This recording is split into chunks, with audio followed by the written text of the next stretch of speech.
Yo, what's good guys? Welcome back to the channel. In today's video, we're going through the new content that just dropped in MLB The Show in Diamond Dynasty. Well, this might be the biggest update of the year. A lot of people are already screaming pay to win. And honestly, I get it. That Ted Williams card might be the best we've ever seen. And it's insanely hard to get for now. But in my opinion, there's a big silver lining here. This is probably the last major pay to win update of the year. With EA's college football right around the corner, dropping in less than a month, this feels like SDS final shameless attempt to reach into your wallet. Now, do not get me wrong, I'm not saying this is the last update that they'll make you want to spend money or feel like they're targeting you or predatory. That's never going to stop. But today we saw a huge shift on how things are being done in the SDS studio. The summer collection no longer requires a special insert player. You don't need that Jackson Holiday or that Willie Mays, which you did for Seager, you did for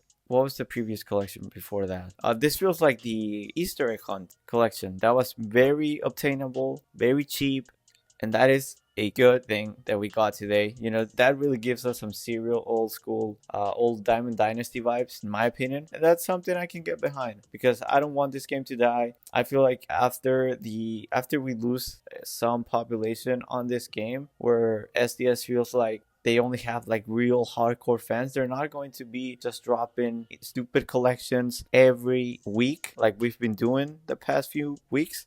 So with that said, let's switch gears to the roster update collection. I hope you guys made the right investments and grabbed some easy and free stubs. Personally, I was heavily invested in Manny Machado. I had around 50 of him. Plus, I had some DJ LeMahieu's and Hank Greenberg's. Came out around with 500k in profit, so not too bad. But I want to know, who was your biggest hit? Drop it in the comments below. Alright, let's just get right into the tier list for the new summer program.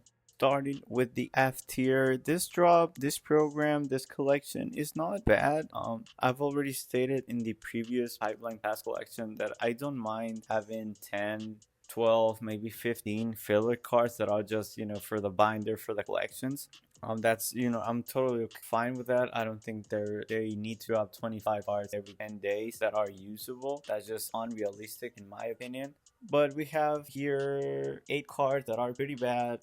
Brian Hayes, he's a defensive third baseman with a 70 arm. He's not even fast, so he has no point in, he has no use. You don't need defense at third base. He cannot hit, and he has a weak arm with no speed. He is trash. You're not using this card. Chris Bassett, again, he throws super slow, doesn't have the bird nines, and neither does the pitch mix. He is trash. You're not going to be using that guy unless you're a big fan of his, and maybe you're not a very competitive person. If you like him, just up to you. Catfish Hunter, a card that's more of a troll card.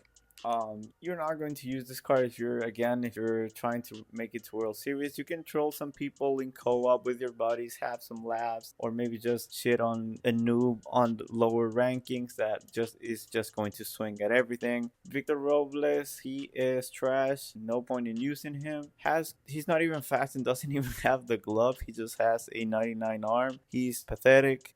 Spencer Steer here, I guess the precision versatility is good, but at this point, just not worth it. He's useless. Brandon Marsh, another one of these lefty center fielders that has okay defense, somewhat fast, and cannot hit. So we've already seen that movie way too many times this year. Pedromo, good solid glove at shortstop. Actually, he gets one of the best animations in the game, in my opinion. He's very good, but he has no speed and he cannot hit. Being a switch hitter helps him, but again, you're only using this guy for a bench spot if you're running a boost for Ketel Marte. And finally, Kyle Farmer, again, another guy that can play every position in the infield, which is good, but he just doesn't have the stats. 90 contact with 73 power against righties.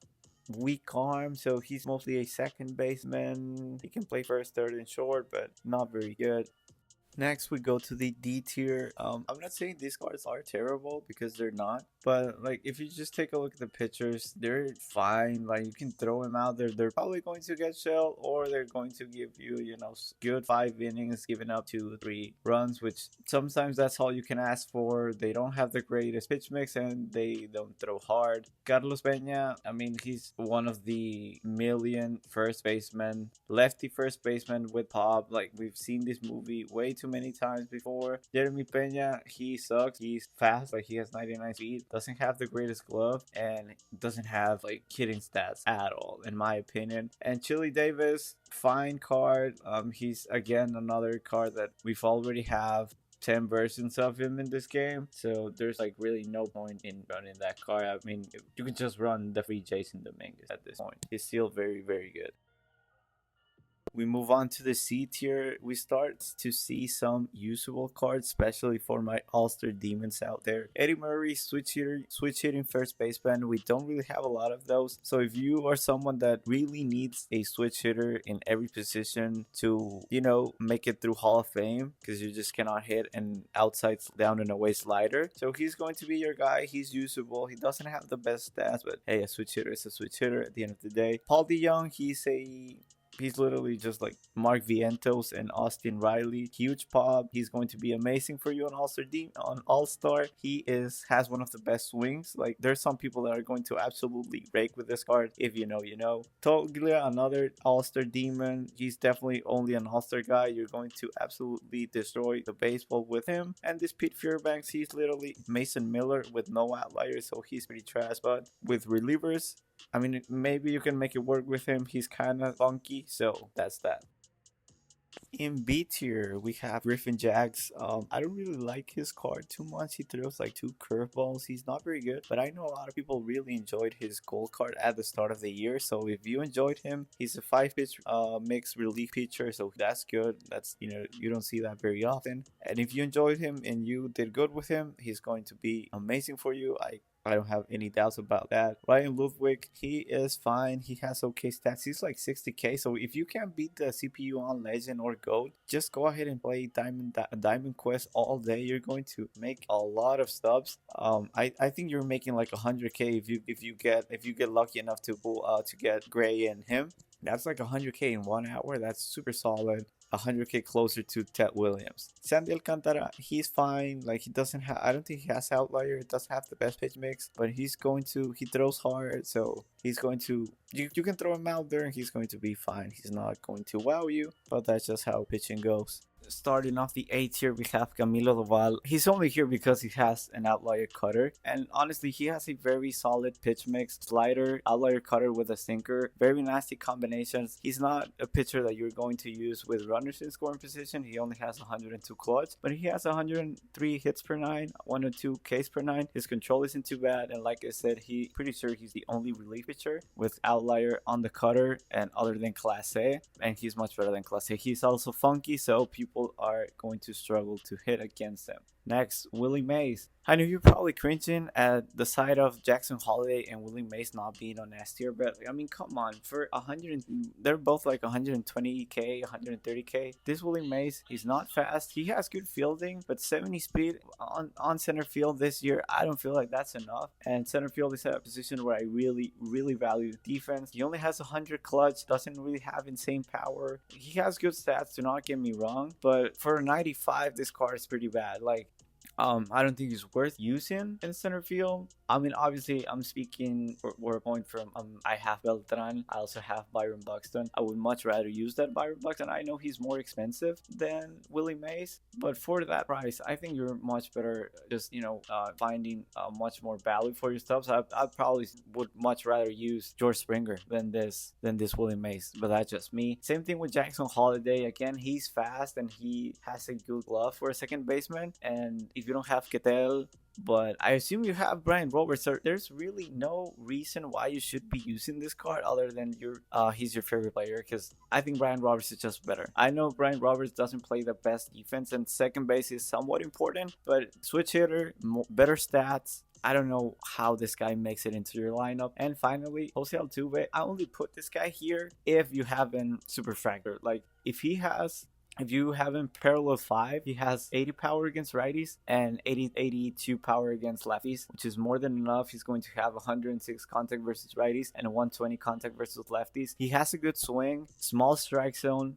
People always destroy with this card. There's always some players that absolutely match with Altuve. His glove, again, is not going to be the best, but at second base, again, I would much rather use this Jose Altuve than Jackson Holiday, especially that you can get this guy for free. He's not amazing, but in a position where you may be struggling with Brian Roberts, you probably don't have the stuff for Rengifo, which I don't think he's worth it, but now that he's in the pack, you may want to try him out. But in the meantime, I would highly recommend you go with this Jose Altuve. He's always good. Like, he's not bad. I know some people will say, well, but 80 power is not enough for a second baseman. I mean, if you're not hitting well with Brian Roberts and you don't have the stuff for Marte, this is your guy.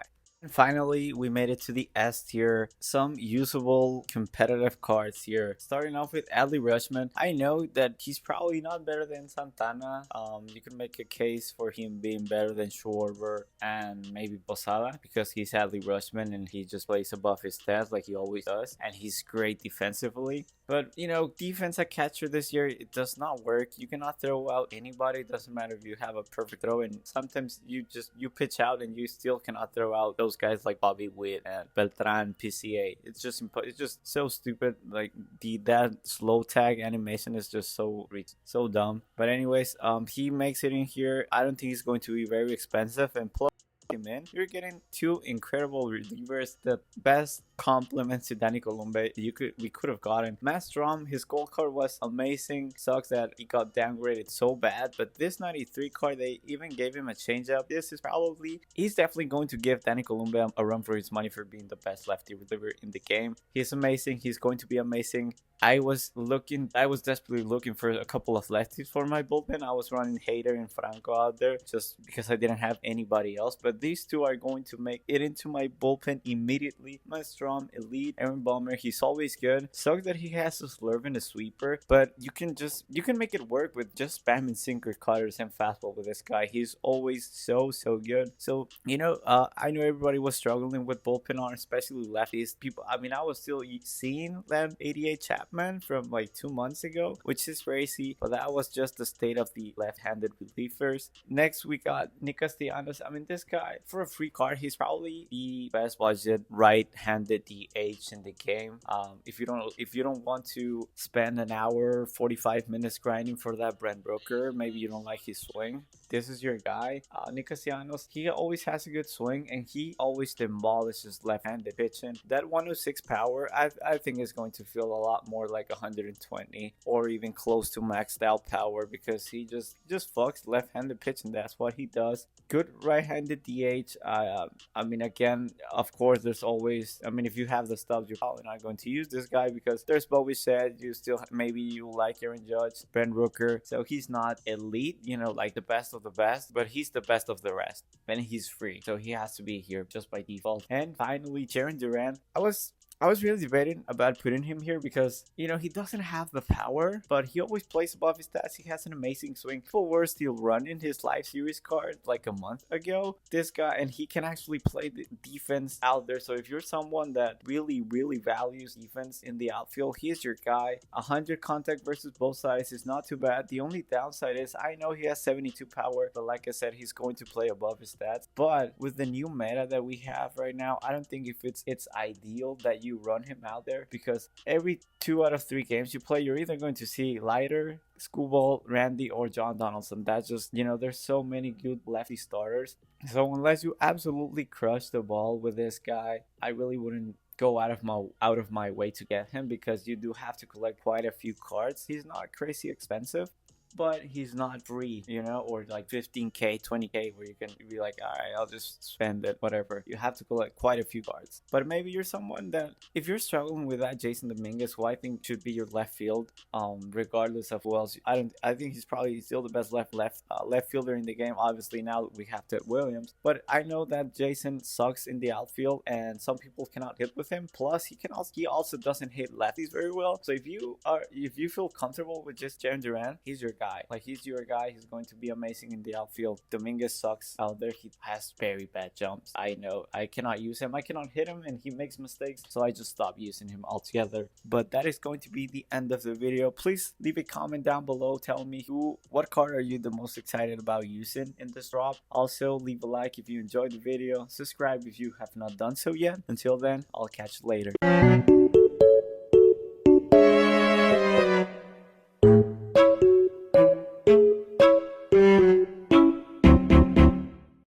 Do it!